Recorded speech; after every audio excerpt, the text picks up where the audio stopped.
Hi అండి, ఈరోజు కరివేపాకు పొడి ఎలా చేయాలో చూపిస్తాను. కరివేపాకు పొడికి కావాల్సిన పదార్థాలు కూడా చెప్తాను. 1 గ్లాసు మినప్పప్పు, 1 గ్లాసు శనగపప్పు, 1/2 గ్లాసు ధనియా, 1/4 గ్లాసు జీలకర్ర, 3 గుప్పెళ్ళతోటి ఎండుమిరపకాయలు,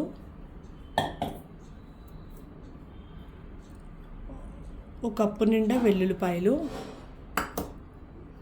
కొంచెం టేస్ట్ తగ్గట్టు బెల్లము, ఇంగువ. ఇవి మనకి కావాల్సిన పదార్థాలు. చేసే విధానం చూద్దాం. ఫస్ట్ మనం డ్రైగా ఆయిల్ ఏమీ వేయకుండా మినప్పప్పు వేయించుకుందాం. మినప్పప్పు బాగా వేగింది. ఇప్పుడు దీన్ని పక్కన పెట్టేసుకుందాము. ఇప్పుడు శనగపప్పు వేయిద్దాం. ఇది కూడా డ్రై రోస్టే. మినప్పప్పు కూడా మనకి డ్రై రోస్ట్ అయిపోయింది. శనగపప్పు డ్రై రోస్ట్ అయిపోయింది. కొంచెం ఆయిల్ పోసుకుని ఫస్ట్ కొంచెం ధనియాలు వేద్దాం. ధనియాలు వేసిన తర్వాత జీలకర్ర వేసిన తర్వాత మిరపకాయలు, ఎండుమిరపకాయలు. ఇప్పుడు ఇవి బాగా కలుపుకొని సిమ్లో వేయించుకుందాం. ఎండుమిరపకాయలు, ధనియాలు, జీలకర్ర బాగా వేగాయి. ఇప్పుడు ఇది ఒక గిన్నెలోకి తీసేసుకుందాం. ఇది ఇంత చక్కగా వేగింది. ఇప్పుడు దీన్ని పక్కన పెట్టుకుందాం. ఇప్పుడు ఇదే పొడిముకుల్లో ఈ కరివేపాకు వేద్దాం.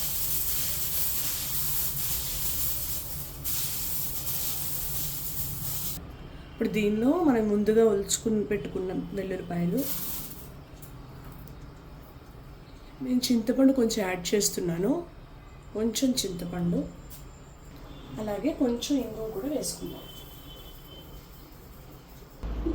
ఇప్పుడు ఈ పదార్థాలన్నీ చక్కగా చల్లారిపోయాయి. మనం ఇప్పుడు మిక్సీ పట్టుకుందాం. మనం ముందుగా వేయించి పెట్టుకున్న మినప్పప్పు, తర్వాత శనగపప్పు, ఈ రెండు ముందు గ్రైండ్ చేసుకోవాలి. మరీ మెత్తగా కాకుండా రుబ్బుకోవాలి. రుబ్బుకుని ఒక బౌల్లోకి తీసుకుందాం. తర్వాత ఈ ధనియాలు, జీలకర్ర, ఎండుమిరపకాయలు ఏదైతే మనం వేయించుకున్నామో అది పొడి కొట్టుకుందాం. దీన్ని ఇప్పుడు ఈ బౌల్లోకి తీసుకుందాం. ఈ రెండు ఇలా విడిగా కొట్టుకుని ఒక పక్కన పెట్టుకుందాం. ఈ రెండు చక్కగా మనం మిక్స్ చేసుకుందాం.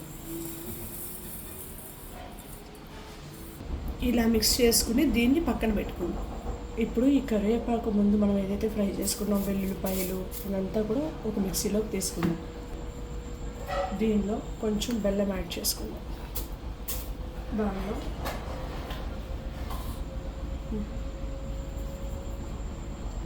మన కరివేపాకుకి తగినంత ఉప్పు వేసుకుందాం.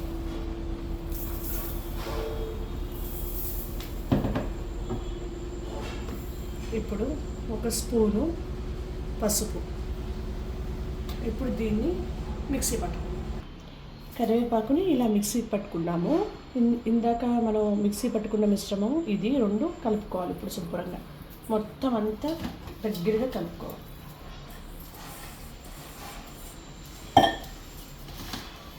ఇలా శుభ్రంగా కలిపేసుకుని ఇప్పుడు దీన్ని మిక్సీ పట్టుకుందాం.